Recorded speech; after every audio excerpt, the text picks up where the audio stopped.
السلام علیکم ویورز، ہمارے چینل پر خوش آمدید۔ مجھے ابھی سوئے تھوڑی دیر ہی ہوئی تھی کہ کمرے سے چیزیں ادھر ادھر پٹکنے کی آواز آنے لگی۔ میں نے بمشکل اپنی آنکھیں کھول کر دیکھا تو سامنے ہی میرا شوہر کھڑا نہ جانے کیا ڈھونڈ رہا تھا۔ اس کی مدد کی غرض سے میں اس کے پاس گئی اور کہا کہ میں آپ کی مدد کر دوں، آپ کو کیا چاہیے؟ میرے کہنے پر اس نے ایک پل کو میری طرف دیکھا اور پھر میرا نام انیلا ہے اور میں ایک مڈل کلاس گھرانے سے تعلق رکھتی ہوں۔ ہمارے ہاں لڑکیوں کی شادی جلدی کر دی جاتی ہے۔ ابھی میں 16ویں سن میں ہی لگی تھی کہ گھر میں میری شادی کی بات چیت ہونا شروع ہو گئی۔ بچپن سے ہی پھپھو کے گھر میرا رشتہ طے تھا۔ ہمارے ہاں رشتہ کرنے سے پہلے کسی سے پوچھا نہیں جاتا تھا، نہ لڑکے سے نہ لڑکی سے۔ بس بچپن میں ہی بڑے اپنی مرضی سے رشتے طے کر دیتے تھے اور آگے چل کر انہیں گھروں میں شادیاں کرتے تھے۔ ان کے ایسے فیصلوں کی وجہ سے کئی بار بہت سے گھر ٹوٹ چکے تھے۔ میرے ایک کزن نے تو بھاگ کر کسی اور سے شادی کر لی تھی، جس وجہ سے سب اس سے غصہ تھے اور اس سے ہر قسم کا رشتہ توڑ چکے تھے۔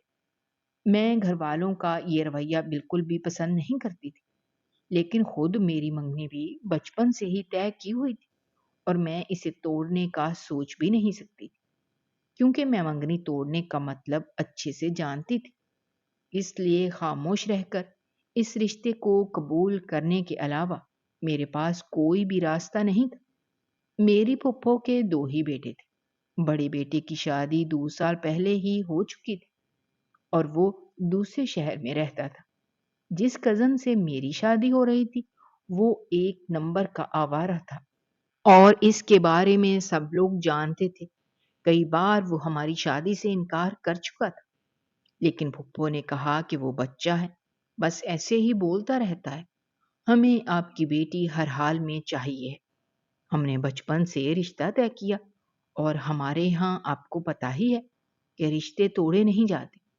اماں ابا نے کہا ان کی بات صحیح ہے اور شادی کے بعد سب ٹھیک ہو جاتے ہیں۔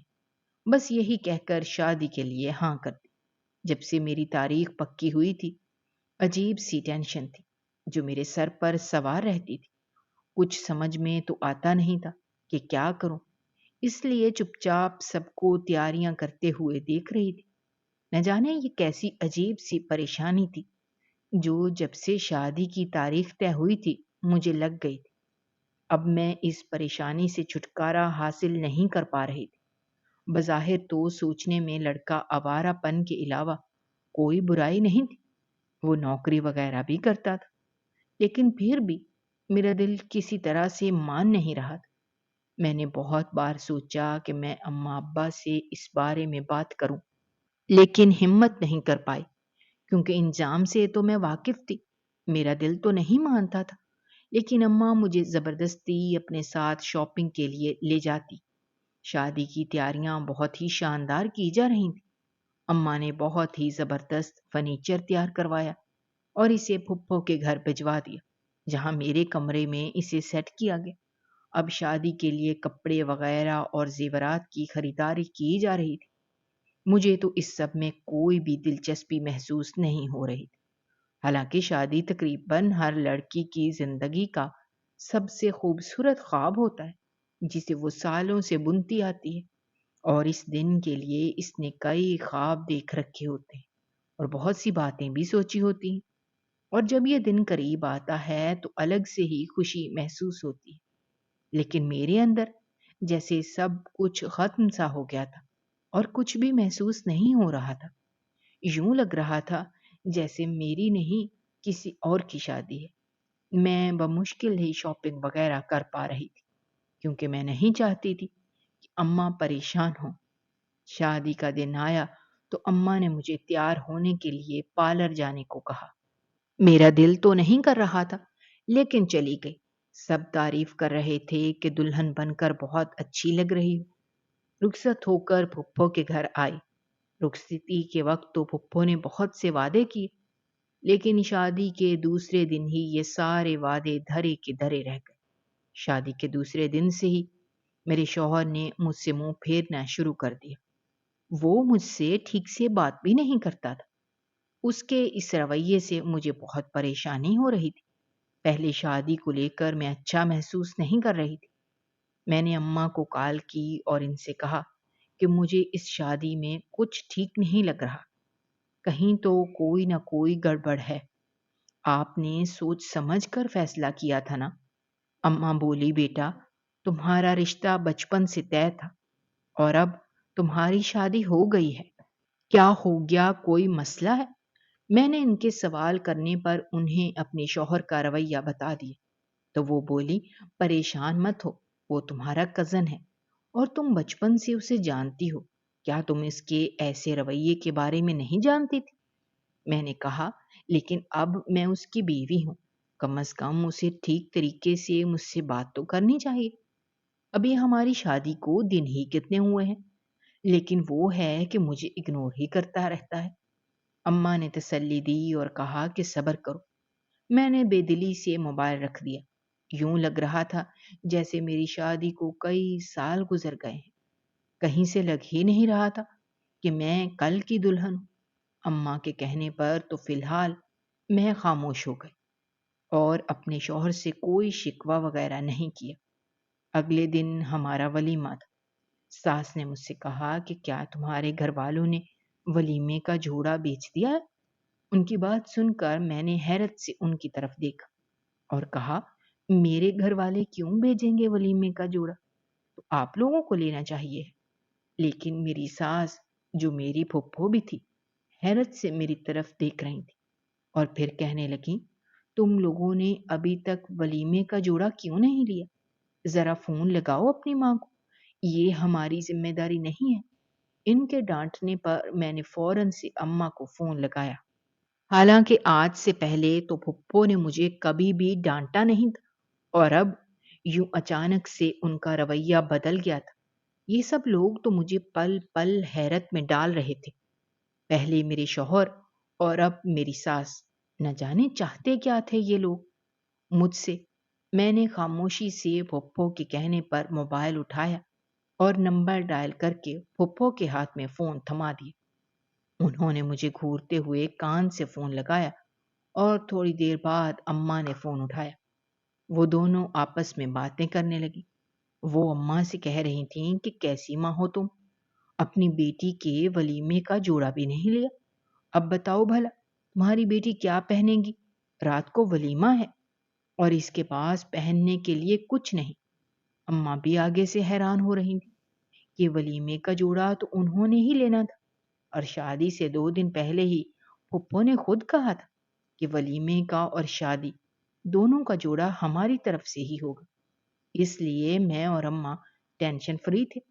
مجھے باقی لوگوں کا تو نہیں پتا، لیکن ہمارے خاندان میں یہ رواج تھا، ولیمہ اور شادی کا جوڑا لڑکے والوں کی طرف سے ہی ہوتا تھا۔ لیکن میری پھپھو نرالی تھی اور اینڈ ٹائم پر بتا رہی تھی۔ اب ہم کیا کرتے؟ وقت تھوڑا سا تھا، شام کو میرا ولیمہ تھا۔ اماں نے مجھ سے کہا کہ پریشان مت ہو، میں کچھ نہ کچھ کر لوں گی۔ پھپھو تو فون رکھ کر چلی گئی تھی، لیکن پریشانی میری اماں اور میرے سر پر ڈال گئی۔ اماں نے تو کہہ دیا تھا کہ وہ کچھ نہ کچھ کر لیں گی، لیکن میں سوچ رہی تھی کہ اماں کیا کریں گی، اتنی جلدی کیسے سب ہوگا؟ یہی سب سوچتے سوچتے ہی میں اپنے بیڈ پر بیٹھے بیٹھے سو گئی۔ ابھی میری آنکھ لگے چند منٹ ہی گزرے تھے کہ مجھے کمرے میں سے عجیب عجیب سی آوازیں آنے لگی۔ یوں لگ رہا تھا جیسے کوئی زور زور سے چیزیں ادھر ادھر پٹک رہا ہو۔ میں فوراً سے سیدھی ہو کر بیٹھی اور اٹھ کر دیکھا تو سامنے ہی میرے شوہر کھڑے تھے۔ میں نے فوراً سے دوپٹہ ٹھیک کیا اور ان کے قریب آئی اور ان سے کہا کہ کیا آپ کو کسی چیز کی ضرورت ہے؟ آگے سے انہوں نے مجھے کوئی جواب بھی نہیں دیا، لیکن پھر بھی میں نے ہمت کر کے ان سے بات کرنے کی کوشش کی اور پوچھا کہ آپ کو کسی چیز کی ضرورت ہے؟ میں آپ کی مدد کروں؟ میری بات سن کر انہوں نے اپنا چیزیں پٹکتا ہاتھ روکا اور غصے سے میری طرف دیکھتے ہوئے بولے، یہ میرا کمرہ ہے اور مجھے پتا ہے مجھے اپنے کمرے میں کیسے رہنا ہے اور کیسے نہیں، اور تم तुम्हारी मदद की मुझे हरगिज़ भी ज़रूरत नहीं। अपने काम से काम रखा करो। तुम और मेरी चीज़ों को तो बिल्कुल हाथ मत लगाना।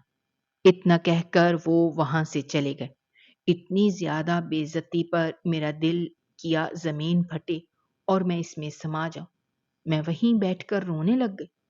कुछ देर बाद ही अम्मा की कॉल आ गई और उन्होंने मुझसे कहा कि परेशान मत हो, मैंने सूट का बंदोबस्त कर लिया है।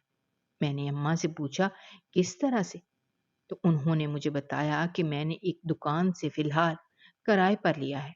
मैं समझ गई कि वो फैंसी कपड़े किराए पर देने वाली दुकान की बात कर रही हैं। दिल में मुझे बहुत ज़्यादा बेइज़्ज़ती का एहसास हुआ कि अब ये हाल आ गया है कि मुझे किराए के कपड़े पहनने पड़ रहे हैं। बहरहाल, इसके अलावा और कोई चारा भी नहीं था। मैंने अम्मा से कहा, ठीक है, आप इसे यहाँ भिजवा दें। मैं तैयार होने चली जाती हूँ। अम्मा बोली, बेटा, बात सुनो। मैंने कहा, जी, बोलें, क्या बात है? तो अम्मा ने मुझसे कहा, एक बार अपनी फूफो से पूछ लो, उन्होंने तैयार होने के लिए कोई पार्लर बुक करवाया है या नहीं, या फिर वो भी हमारे सर पर है। अम्मा की बात भी ठीक थी। मुझे तो इस बात का ख्याल ही नहीं आया था। अम्मा से मैंने कहा कि कुछ देर होल्ड पर रखें, मैं फूफो से पूछ कर आती। फोन साइड टेबल पर रखकर मैं भाग कर नीचे चली आई। नीचे फूफो अपने कमरे में बैठी टीवी देख रही थी और बाहर कमरे में मेहमान बैठे हुए थे। मुझे यूं तेजी से नीचे आते देखकर मेरे बारे में बातें बनाने लगे। बहरहाल, मैंने इन्हें इग्नोर किया और फूफो के पास आकर पूछा, फूफो, क्या आपने पार्लर बुक करवाया है? वो जो ड्रामा देख रही थी उससे नजर हटाकर मुझे कहने लगी, कौन सा पार्लर? कैसा पार्लर? मैंने कहा, दुल्हन के तैयार होने का। मेरी बात पर उन्होंने सर से पांव तक मुझे देखा और बोली, कल ही तो तुम इतना तैयार हुई थी, बस कपड़े पहन लो, यही काफी है। फिर मेरे लाख कहने पर भी वो मुझे पार्लर भेजने पर राजी नहीं हुई। उनका कहना था कि इतने पैसे पार्लर में झोंकने से बेहतर है ऐसे ही तैयार होया जाए। उनसे बहस करने का कोई फायदा नहीं था, इसलिए मैं उठकर ऊपर आ गई। सोचा अपने शौहर से बात करूंगी, लेकिन शौहर तो ईंट का जवाब पत्थर से देता था। अम्मा को मैंने साफ कह दिया कि फुप्पो ने मना कर दिया है, आप बस जोड़ा भिजवा दे, मैं खुद ही तैयार हो जाऊंगी। ये कहकर मैंने फोन रख दिया। दिल तो कर रहा था चीख चीख कर रोऊं और इन सब से दूर भाग जाऊं, लेकिन बहुत सी जंजीरों में बंधी हुई थी और इन जंजीरों को तोड़ना शायद मेरे लिए इतना आसान नहीं था। मैं वलीमे के लिए खुद ही तैयार हुई। पूरा वक्त मेरा मूड बहुत ज्यादा खराब रहा। वलीमे के बाद कुछ टाइम तक खानदान में दाखिल होती रही, जिसमें सास बढ़ा चढ़ा कर अपनी तारीफें करती थी। वो मुझे कभी किसी के सामने बोलने का मौका ही नहीं देती थी, जिस वजह से खानदान भर में मशहूर हो गया कि शादी के बाद ये बहुत मगरूर हो गई है। मैं किसी को क्या बताती कि मेरी शादीशुदा जिंदगी कितनी ज्यादा मुश्किलात का शिकार है। मेरा शौहर रोज रात को बहुत देर से घर आता था, जिस वजह से मेरी इसके साथ अक्सर लड़ाई भी हो जाती। मैं रात देर तक जागकर इसका इंतजार करती रहती। जब वो वापस आता तो मुझसे कहता कि तुम अब तक सोई क्यों नहीं हो। एक दो बार मैंने इससे कहा कि मैं तुम्हारा इंतजार कर रही थी। मेरी बात सुनकर वो झुंझलाए हुए अंदाज में बोलने लगा, तुम्हें मेरा इंतजार करने की कोई जरूरत नहीं है। मुझे तुम में कोई दिलचस्पी नहीं है और कोशिश किया करो, कम से कम मुझे अपनी शक्ल दिखाया करो। इसकी बातें मुझे अजियत देने के लिए काफी थी, मगर फिर भी मैं सब्र कर रही थी। सुबह उठकर मैं काम काज करने लग जाती थी और पूरा दिन काम में मसरूफ रहती। रात को जब आराम करती तो शौहर की बेरुखी याद आ जाती। मेरी सास अक्सर मुझे ताने मारती थी कि तुम्हारी शादी के बाद से मेरा बेटा नाखुश रहने लग गया है। हालांकि उन्हें अच्छे से पता था कि उनका बेटा कैसा है, लेकिन हर चीज का इल्जाम मुझे दे दिया जाता था।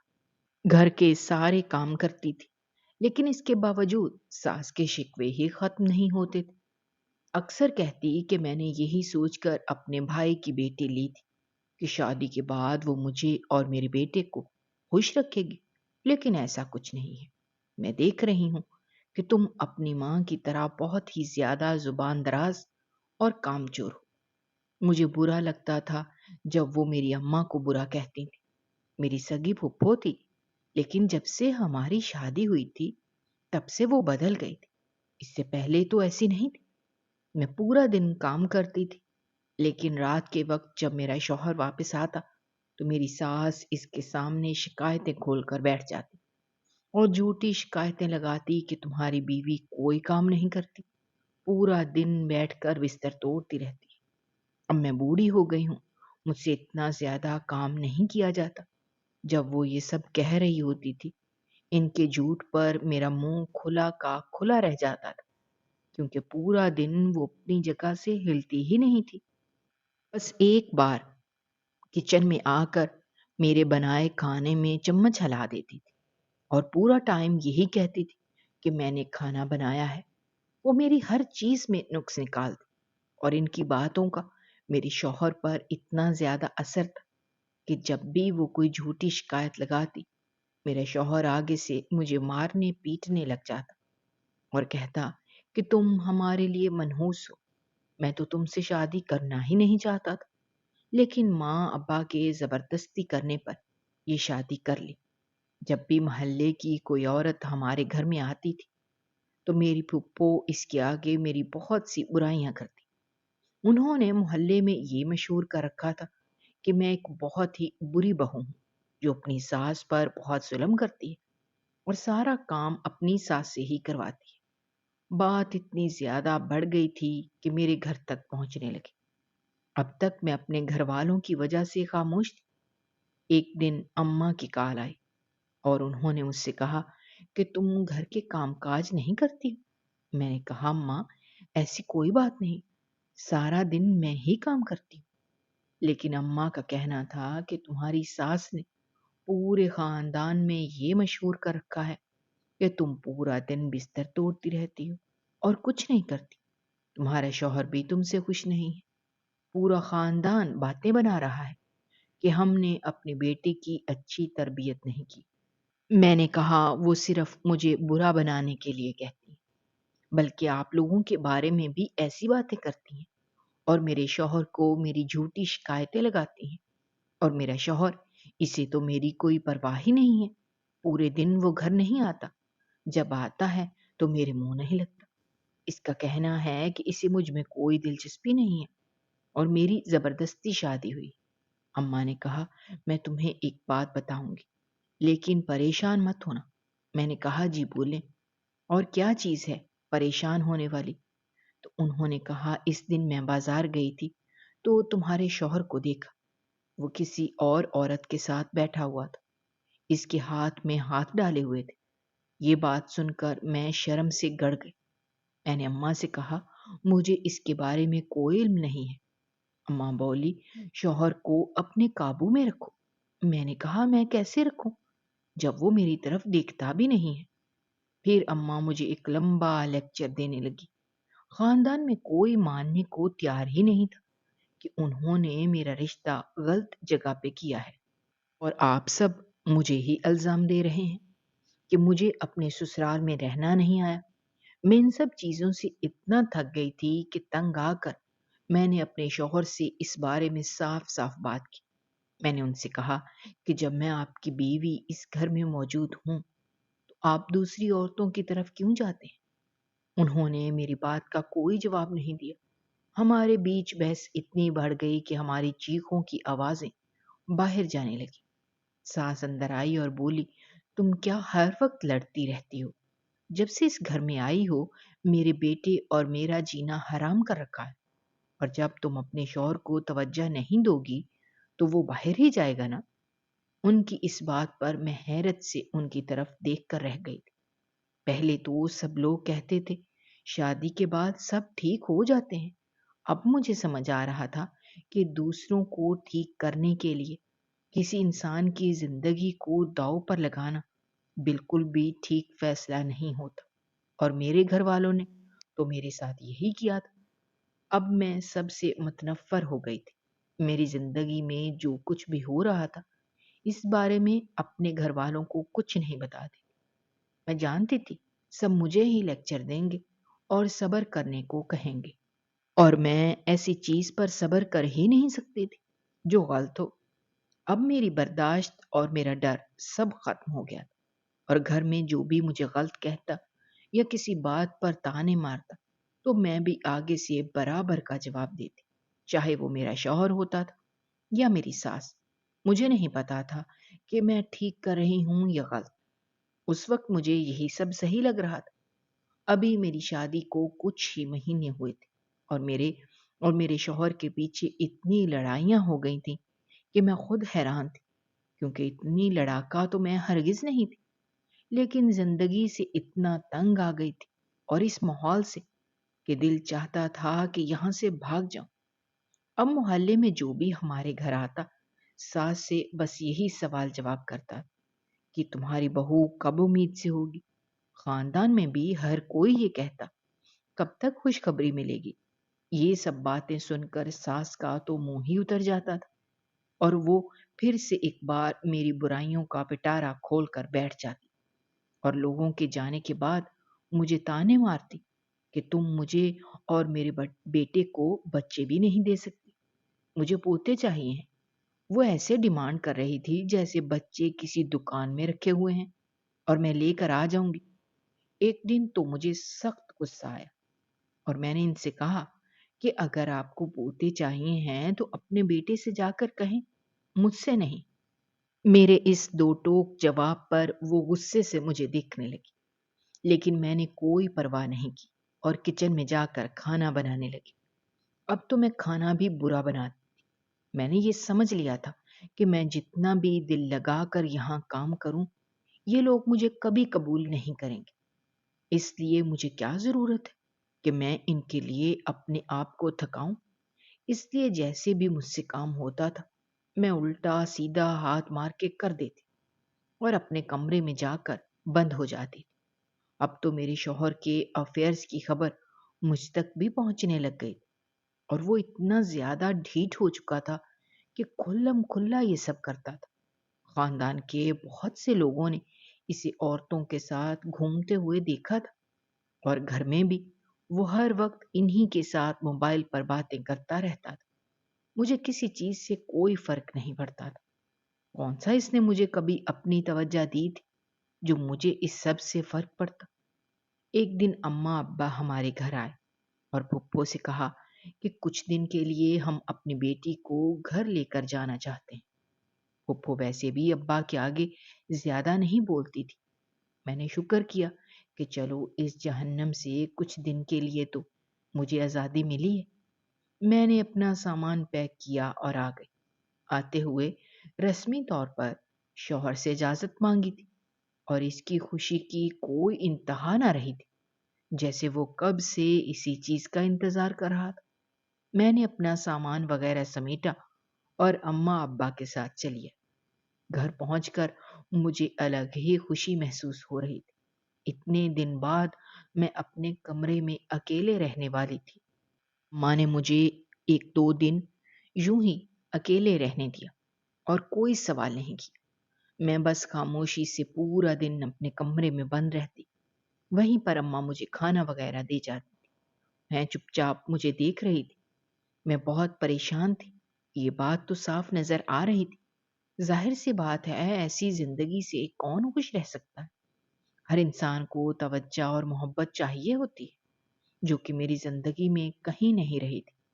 2 दिन ऐसे ही गुजर गए। तीसरे दिन अम्मा ने मुझे अपने पास बिठाया और मुझसे सवाल जवाब करने लगी। पहले तो मैंने सोचा इन्हें कुछ ना बताऊं, फिर मैंने ये सोचकर बता दिया कि आखिर कब तक मैं बर्दाश्त करूंगी। बेहतर अपने लिए कोई फैसला कर ही लूं। मैंने एक एक करके अम्मा को सारी बातें बता दी, कोई भी चीज छुपाई नहीं। सारी बातें सुनकर अम्मा परेशान हो गई। उनके चेहरे का रंग बदल गया। फिर वो कहने लगी कि हमें नहीं पता था कि हालात इतने बुरे हो गए हैं, और तुम इतनी ज्यादा नाखुश हो। तुम्हें चाहिए था कि हमें पहले बताते। तुम कोई लावारिस नहीं हो। हमने तुम्हारी शादी ज़रूर की थी, लेकिन तुम्हारी ज़िम्मेदारी से मुँह नहीं फेरा। अब तक तो हमने यही सुना था कि तुम अपनी सास से बनाकर नहीं रख रही, लेकिन यहाँ तो सारी बात ही उल्ट निकली है। तुम्हारी फुप्पो तो पूरे खानदान में गलत बातें फैला रही हैं। इसीलिए हमें लगा कि तुम इनके साथ खुश नहीं रह रही हो या एडजस्ट नहीं कर पा रही हो। लेकिन हकीकत ये है, और हालात इतने खराब हो गए हैं, हमें तो इसका अंदाजा भी नहीं था। शाम के वक्त अब्बू जब घर पर आए तो अम्मा ने उनसे सारी बात की और उन्हें बताया कि अनीला के साथ इसके ससुराल वाले क्या कर रहे हैं। ये सब सुनकर अब्बू को बहुत ज्यादा गुस्सा आ गया। उन्होंने फौरन अपनी बहन को कॉल की और इनसे जवाब तलब करने लगे। पप्पो ने उल्टा सारा इल्जाम मुझ पर ही डाल दिया। अम्मी ने अब्बू को बताया कि एक दिन मैंने इसके शौहर को किसी औरत के साथ देखा था। अब्बू ने जब ये सब बातें पप्पो से की तो वो आगे से कोई भी जवाब नहीं दे पाए, जिससे साफ जाहिर होता था कि वो गलत हैं, क्योंकि इन्हें भी अच्छे से पता था कि इनका बेटा क्या करता है। उस दिन के बाद से अब्बू ने मुझे मना कर दिया कि मैं वहां वापस न जाऊं। वो अपने तरीके से तहकीकात करवा रहे थे और कुछ दिन बाद ये साबित हो गया कि वो दूसरी औरतों के साथ ताल्लुकात में है। अब्बा सीधा फुप्पो के घर गए और इनसे कहा कि मैं अपनी बेटी को अब यहाँ हरगिज नहीं रहने दूंगा। अपने बेटे से कहना उसे जल्द तलाक बचवा दे। मैं किसी अच्छी जगह उसकी शादी करूंगा। फुप्पो ये सुनकर दंग रह गए। उन्हें पता ही नहीं था कि अब्बा ऐसा फैसला भी कर सकते हैं। कुछ दिन बाद मेरे शौहर ने मुझे तलाक भिजवा दी। मुझे यूं लगा जैसे मैं किसी बोझ से आजाद हो गई, मगर जाहिर था कि मेरे घर वाले तो मुझे सारी जिंदगी घर पर बिठाए नहीं रख सकते।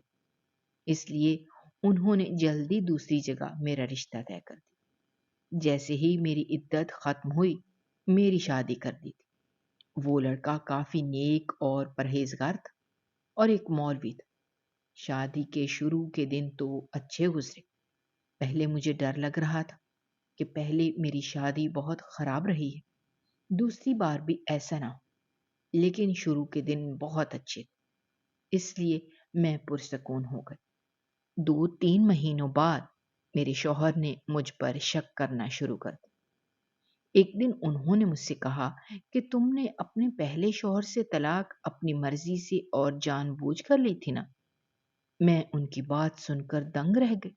मैंने कहा, ऐसा कुछ नहीं है। मेरा पहला शौहर अच्छा इंसान नहीं था, इसलिए उससे तलाक ली। लेकिन उसने मेरी किसी बात पर यकीन नहीं किया और कहा कि तुम मुझसे झूठ बोल रही हो। मुझे तुम पर शक है। अब से मैं तुम पर पूरी तरह से नजर रखूंगा और जब भी मैं घर से बाहर निकलूंगा तो मैं तुम्हें नींद की दवा खिला कर जाऊंगा, जिसकी वजह से मेरे आने तक तो तुम उठ नहीं पाओगे। मैंने बहुत एहतजाज किया और उसे समझाया कि ऐसा कुछ नहीं है, लेकिन वो मेरी कोई भी बात सुनने को राजी नहीं हो रहा था। मेरे लाख मना करने के बाद भी वो मेडिकल स्टोर पर गया और वहां से नशा आवत नींद की दवाइयां लेकर आ गया। मैं वो दवाइयां देखकर ही डर गई।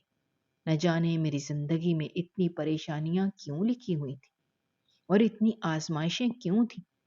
मैंने सोचा कि मैं अम्मा अब्बा को इस बारे में बताऊं, लेकिन मेरे शौहर ने शायद मेरा इरादा पहले से ही जान लिया था।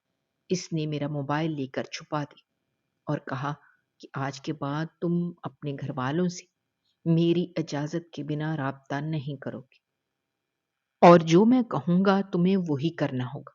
मैंने कहा, कम से कम मुझे अपने घर वालों से बातचीत तो करने दो, वो परेशान होंगे। तो शौहर ने कहा, कोई परेशान नहीं होगा। कह देना कि तुम्हारा मोबाइल खराब हो गया या कुछ भी। अगर बात करना जरूरी हुआ तो मेरे मोबाइल से कर लेना, लेकिन सिर्फ वही बात करोगी जो मैं कहूंगा।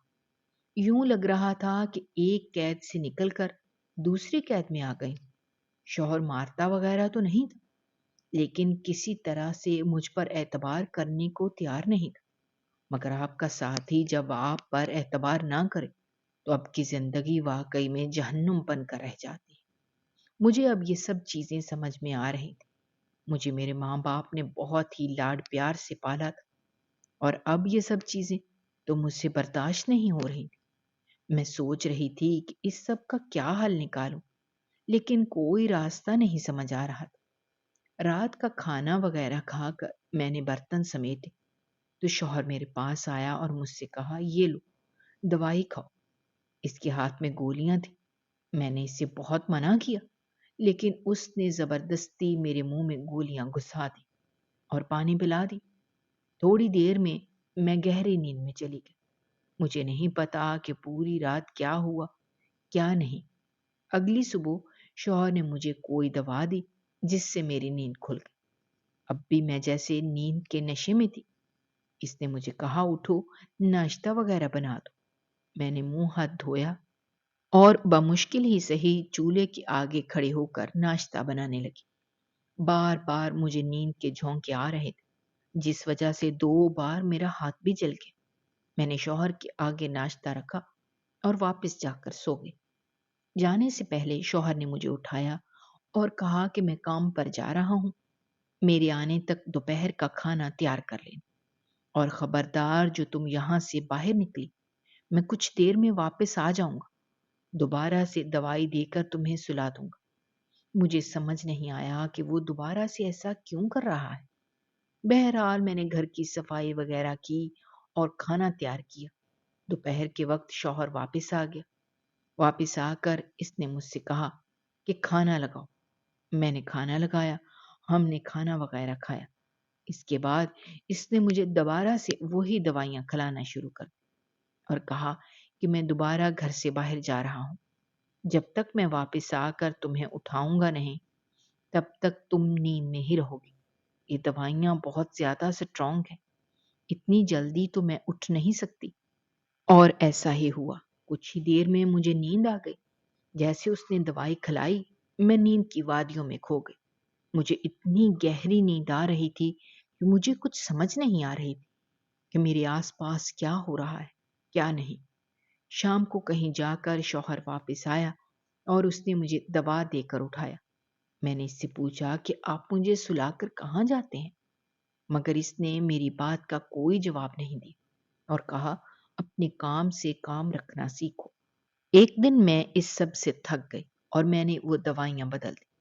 شوہر نے نیند کی دوائی سمجھ کر مجھے وہ دوائی کھلا دی۔ میں جھوٹی موٹی سوتی ہوئی بن گئی۔ جیسے ہی وہ گھر سے باہر گیا، میں آرام سے بستر سے نکل کر گھر میں گھومنے لگی۔ اب مجھے بستر سے اٹھے تھوڑی ہی دیر ہوئی تھی کہ باہر کا دروازہ کھلنے کی آواز آئی۔ میں سمجھ گئی کہ میرا شوہر ہی ہوگا، اس لیے فوراً سے ڈر کے مارے بستر میں گھس گئی اور آنکھیں بند کر لیں۔ یوں ظاہر کیا جیسے میں سو رہی ہوں۔ مجھے نہیں پتا تھا کہ تھوڑی دیر بعد مجھ پر قیامت ٹوٹنے والی ہے۔ میرا شوہر اندر آیا اور اس کے ساتھ بہت سے لوگوں کی بولنے کی آواز آ رہی تھی۔ میں نے تھوڑی سی آنکھیں کھول کر دیکھا تو سامنے کا منظر دیکھ کر میری جان نکل گئی، کیونکہ میرے سامنے 13 لڑکیاں کھڑی ہوئیں۔ میں ایک دم سے اپنے بستر سے اٹھی۔ شوہر مجھے جاگتے دیکھ کر بوکھلا گیا اور بولا، تم سوئی کیوں نہیں؟ میں نے کہا، میرے سونے کو چھوڑیں، آپ مجھے پتا ہے میرے سونے کے بعد آپ کیا کرتے ہیں۔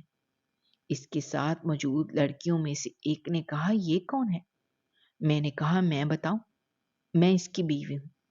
اور تم لوگ کون ہو؟ انہوں نے کہا، ہم تو کلب گرلز ہیں۔ یہ بات سن کر میں حیران رہ گئی۔ میں نے اپنے شوہر کی طرف حیرت سے دیکھا، لیکن وہ مجھے کچھ نہیں بتا رہا تھا۔ ان لڑکیوں نے مجھے بتایا کہ ہم یہاں پر ڈانس وغیرہ کے لیے لائی جاتی ہیں، تمہارا شوہر ہمیں بہت زیادہ پیسے دیتا ہے۔ جب میں نے اپنے شوہر سے زبردستی اس بات کے بارے میں پوچھا تو اس نے مجھے بتایا کہ میں جھوٹ موٹ پرہیزگار بنا ہوا ہوں۔ اصل میں میرا کام لڑکیوں سے ڈانس وغیرہ کروانا ہے۔ میرا سیٹھ مجھے اس کے بہت زیادہ پیسے دیتا ہے۔ یہ سب سن کر میرے پاؤں تلے سے زمین نکل گئی اور میں نے شوہر کے لاکھ منع کرنے اور غصہ کرنے کے باوجود اپنے گھر فون کر کے یہ سب باتیں بتا دی۔ ابا اور اماں فوراً سے آئے اور مجھے وہاں سے لے گئے۔ یہ میری دوسری شادی تھی اور دوسری شادی بھی ایسی ہی تھی۔ میری زندگی میں شاید شادی کا سکون تھا ہی نہیں۔ میں نے یہ بات سمجھ لی اور اپنی زندگی اکیلے جینے کا فیصلہ کیا۔ اماں ابا کو مجھے صاف صاف کہہ دیا کہ اپنی بات سے میرے سامنے کسی بھی طرح شادی کا نام مت لینا، اور اب اس بات کو کئی سال گزر گئے ہیں، لیکن اب بھی میں شادی کے لیے راضی نہیں ہوں۔ میرے لیے وہ 2 بار کا تجربہ ہی کافی تھا۔ میں مانتی ہوں کہ ہر کوئی اس دنیا میں برا نہیں ہوتا۔ جہاں اچھے لوگ ہوتے ہیں وہاں برے بھی ہوتے ہیں، لیکن میرے ساتھ تو برے ہی لوگ ٹکرائے۔ اب میں ایک پرائیویٹ اسکول میں ٹیچنگ کرتی ہوں اور اسی میں مجھے سکون ملتا ہے۔ آپ کا کیا خیال ہے؟ مجھے دوبارہ شادی کرنی چاہیے یا نہیں؟ اگر آپ کو ہماری کہانیاں پسند آ رہی ہیں تو ہمارے چینل کو سبسکرائب کیجیے، ویڈیوز پر کمنٹ کیجیے اور شیئر کیجیے۔ شکریہ۔